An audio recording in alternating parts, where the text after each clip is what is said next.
Cheers and salutations. Welcome one and all to Americans Learn. My name is Kit, and welcome to this very special Sabaton history number 38. That's right. This has to deal with Rorke's Drift. Now, Rorke's Drift, I'm familiar with it from the hit movie that came out long before I was born called Zulu. If you haven't seen it, it is a classic film. However, it is not historically accurate, and to my surprise, as I was looking through Sabaton history, I saw this one, and let's face it, when I see something that's close to my heart, I'm going to check it out. But hey, do a favor for me, all you wonderful, beautiful people. Please support the original content creators. Sabaton History. Follow them on all their social medias, Facebook, Twitter, Instagram, Patreon, you name it. They got it. Follow them because it's the right thing to do. So the original link to this video is in the description box below. So do the right thing. I expect all of you to do the right thing. And without further ado, since I'm in charge of the ones and twos, let's get ready to check this out. Sabaton History, Rorke's Drift, the Anglo-Zulu War, Sabaton History, number 38, official. All right, everyone, form your firing lines. Prepare for the last stand at Rorke's Drift. Let's check this out in 3, 2, 1. Rorke's Drift was a decisive battle between the smaller but better armed British and the Zulus. Now, this showcased the overpowering technological might of the colonial invaders. And our song Rorke's Drift is about that battle.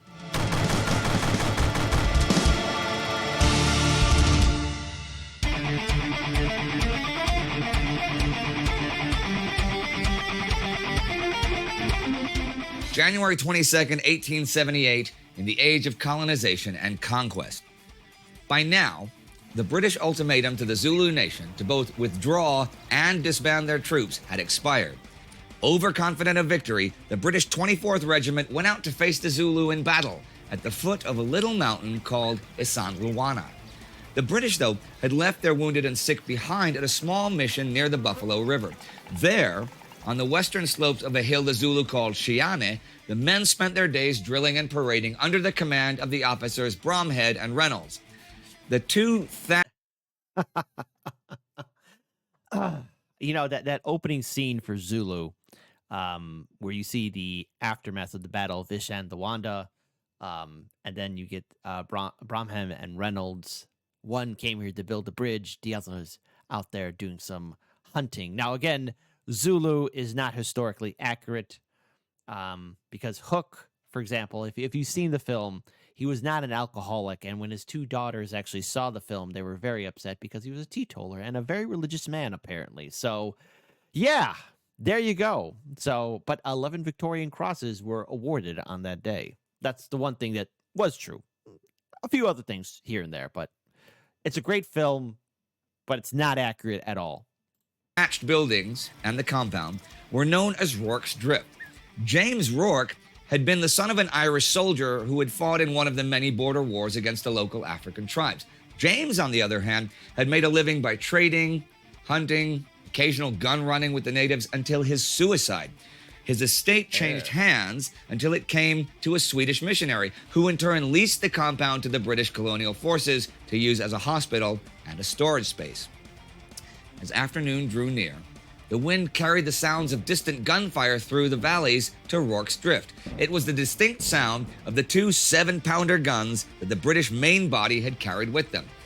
At first, this caused little concern, for just a year earlier, a small British force had triumphed over 6,000 Xhosa warriors, so this would surely go no differently, right? Well, as the cannon fire subsided, a lone rider came galloping towards them. The man was terrified and without his weapon, only repeating a single sentence over and over again.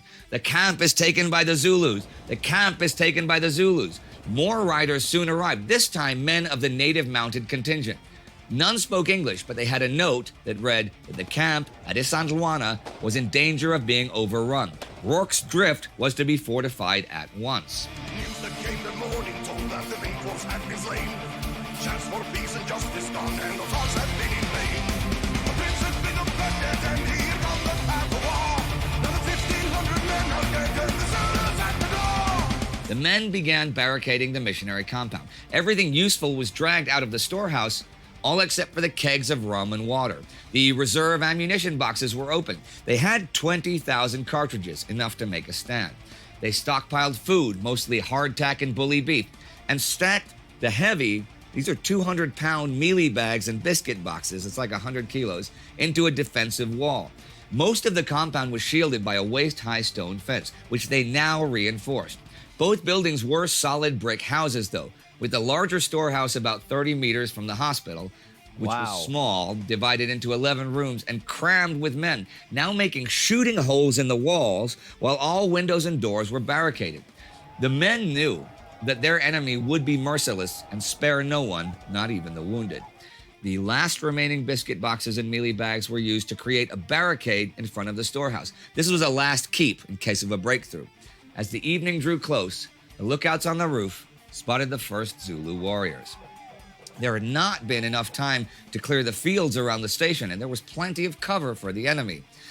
The Zulus approaching Rorke's Drift were of the 5,000 men strong Undi Corps. During the battle at Isandlwana, they had been part of the Horns of the Buffalo, the Zulu. Yes, the great Zulu tactic. I remember when they brought that up in the Zulu film too. That was true. They talked about the horns, the head, and the loins. And for those of you who played Medieval 2 Total War, I actually used that tactic once. It was the AI wasn't ready for it, and it's actually pretty good. Don't use it all the time, but it does work. It's fantastic. But you got to have heavy infantry and spearmen for it to work really effectively. What kind of tactics did you use? Have you ever played Medieval 2 Total War and the Total War series? Did you use any kind of strategies or tactics or that antiquity that was once in ancient antiquity? What did you use? I actually used some of the Zulu tactic. It's pretty good, but it's only effective if you have heavy infantry and spearmen. It works. And if your enemy's like light infantry or peasants, they're going to get decimated. It's absolutely glorious. Tactic to envelop their enemies. They had been tasked with widely outflanking the British, but ultimately came too late to take part in the battle. The defeat of the British had been achieved without them. They had been denied glory.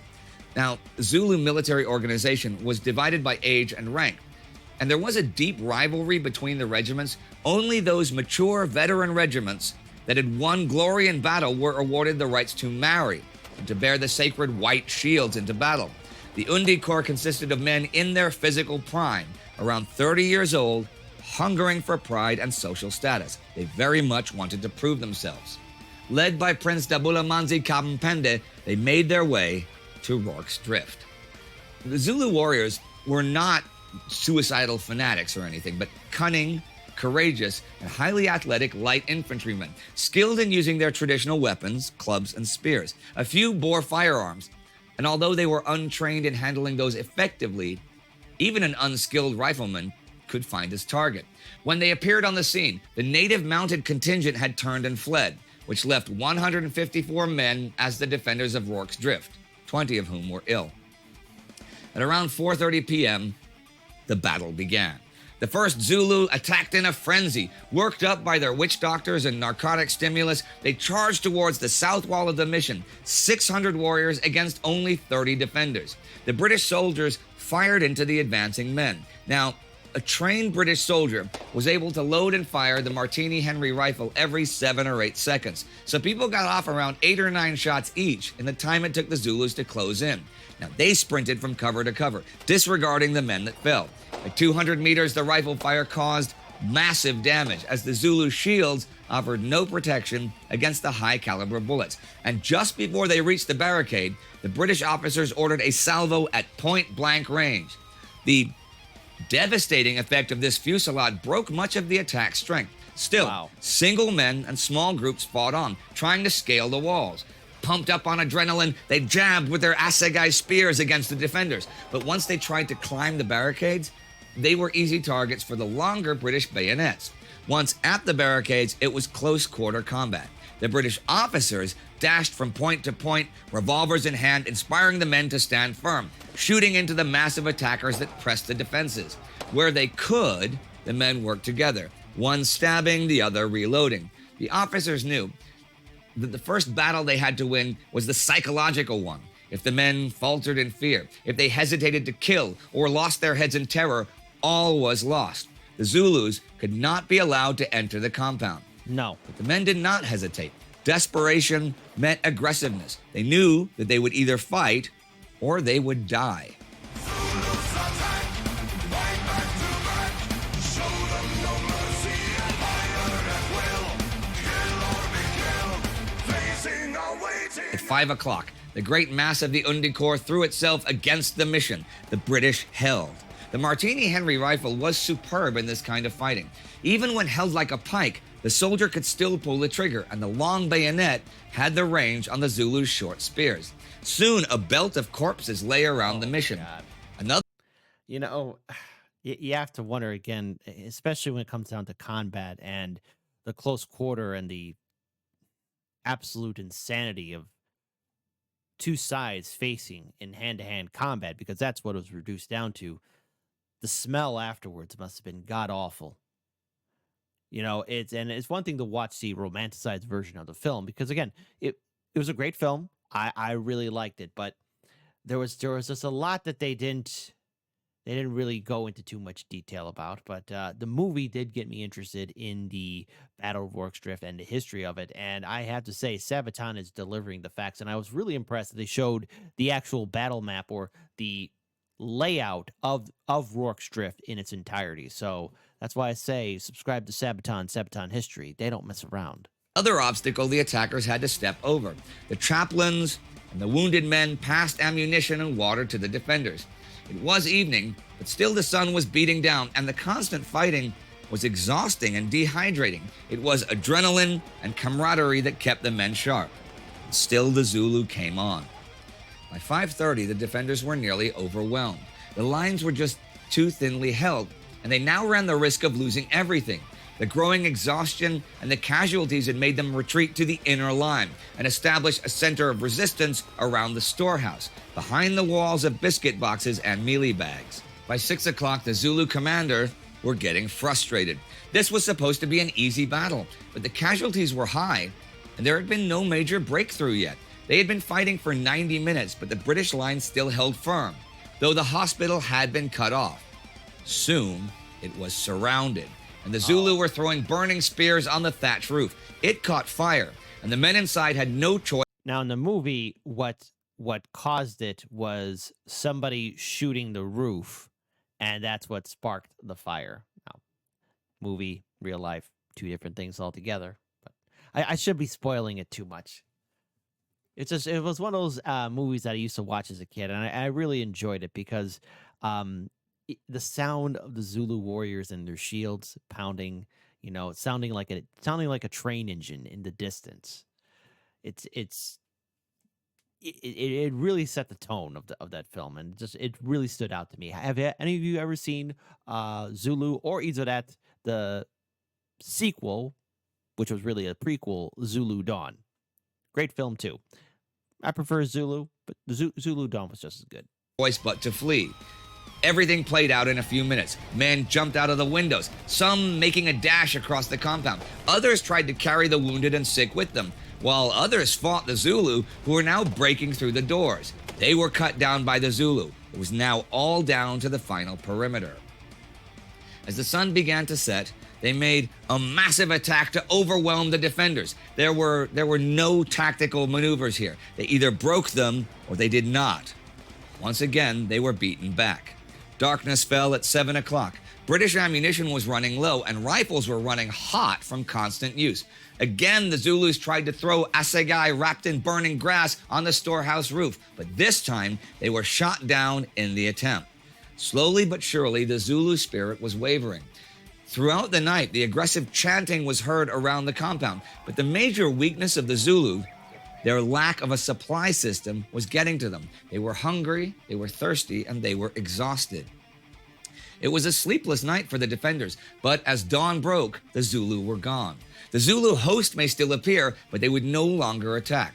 After a while, the British ventured out onto the battlefield. They searched the remnants of the hospital for survivors, but it was a gruesome sight. The Zulu had hacked their comrades to pieces. The official report said that 350 Zulu were counted dead, but according to diaries, it was many hundreds more. At 8 a.m., a relief company finally appeared, and Rorke's Drift was saved. 11 Victoria Crosses, the most ever awarded to a regiment for a single action, would be awarded to the defenders for a victory against a force that had outnumbered them by far.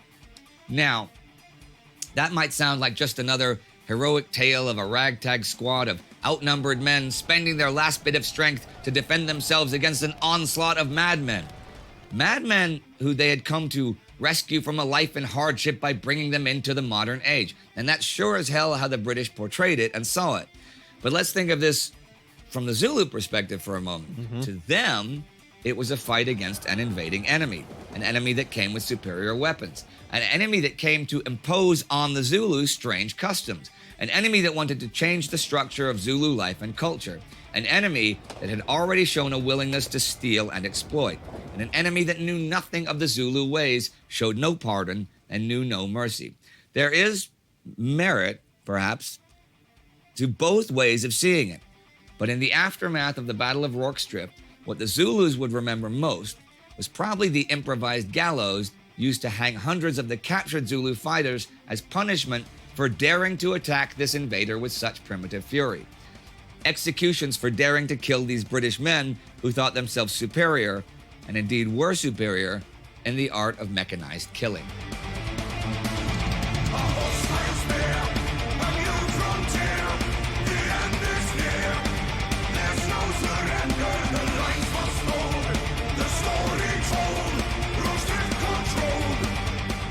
So Rorke's Drift is an interesting song for you guys to choose because you have a lot of things about world wars, Swedish history, stuff like that, things that might be more obvious choices. And Rorke's Drift is, this is colonial Africa. Now, the reason I think it's interesting is because the colonization of Africa is a very sensitive subject to a lot of people, I mean, there were a great deal of atrocities committed there. You think, especially things like what happened in the Belgian Congo. Now, Belgium, unlike like the British Crown, ruled the British colonies, but Belgian Congo, that was the personal property of King Leopold. It wasn't Belgium that had it. It was counted as his. Yes, and if you look at the history of King Leopold II, the man is a war criminal. Especially in our day and age, yes, the man is a war criminal. He's a tyrant. That's all that can be said about him. Personal property. And the first real genocide of the 20th century was stuff that happened in some of the German-occupied colonies in Germany, East Africa and stuff, which happened, 10 years before the Armenian genocide and stuff like that. So I found it really interesting that you would pick a sensitive topic like, well, you do, when we cover the Six-Day War and other things and stuff. But I don't know anyone else who's ever written a rock song, a pop song, a rock and roll song, a country song, anything about the British colonization of Africa. But you gave me an idea. We should do a country song about it. A country song about Rorke's Drift? It sounds like a country song. Yeah, it is. Yeah, because the Battle of Isandlwana doesn't sound like a country song. No, that's more like hip-hop.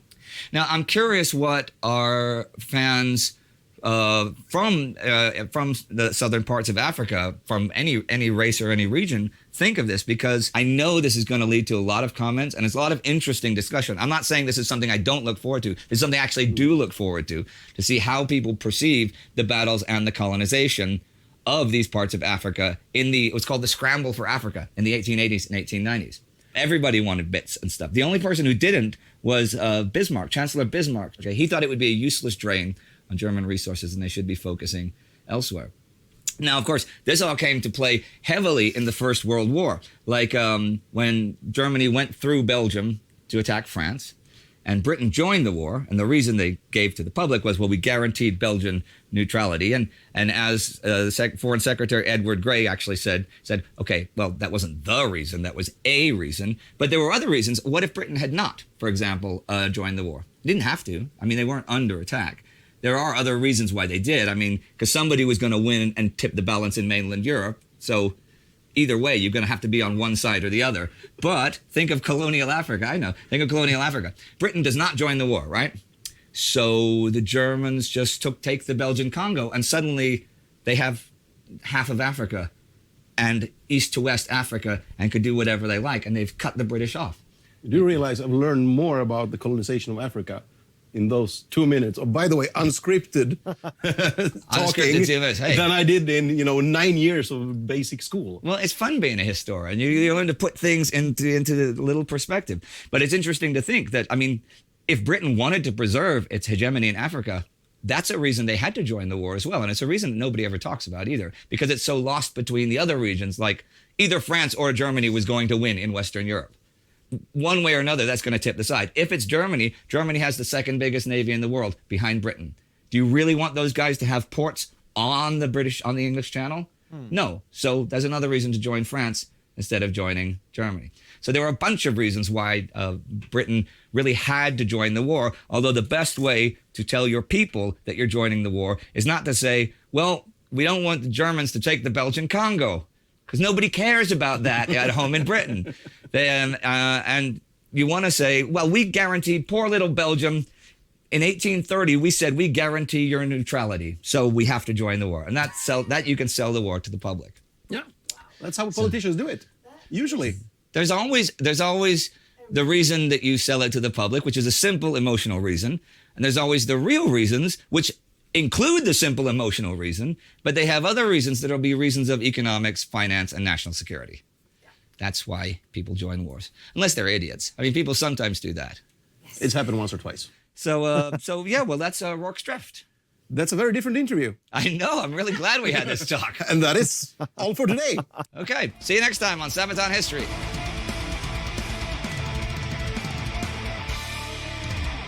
Okay, so real quick, because you know what the rules are. Every time we check out anything with Sabaton or Sabaton history, we get to check out some of the cool stuff here. But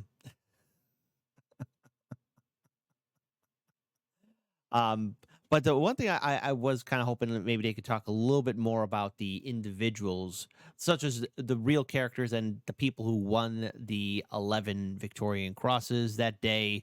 Because I always like their breakdowns. I'm a little disappointed in this video, just a little bit, because I was hoping maybe if we could get more of a background of the other key players, the aftermath of Rorke's Drift, just a little bit. I know he talks about it in the video, but maybe also, I guess maybe some of the feedback from viewers or people who listen to Sabaton history, what they think about the Rorke's Drift Sabaton song. Obviously, this battle took place during the height of colonialism on the continent of Africa, which is a very brutal and horrific chapter in human history, especially on that entire continent that impacted numerous tribes, nations, city-states, and territories.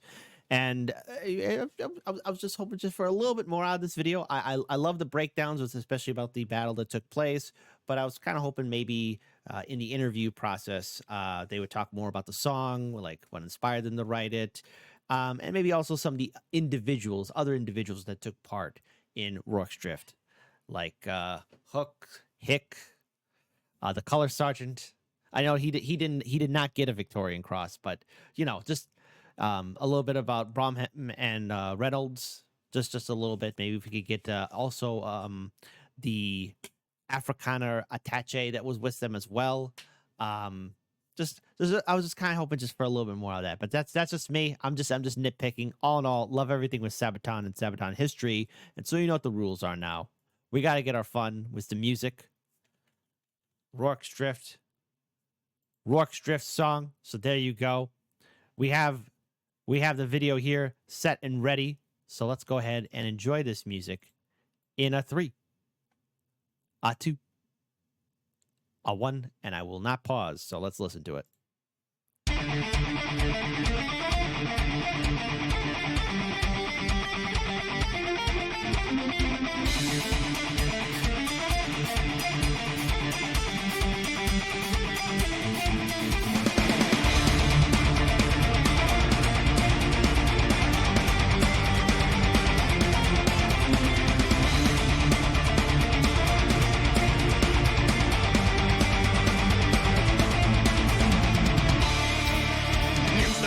Morning told that the big wolves had been slain. Chance for peace and justice gone, and the talks have been in vain. The prince has been abducted, and here comes the path of war. Now the 1,500 men are dead, and the Zulus at the door. Zulus attack!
Fantastic. All right. So, first of all, great music as always from Sabaton, Sabaton history.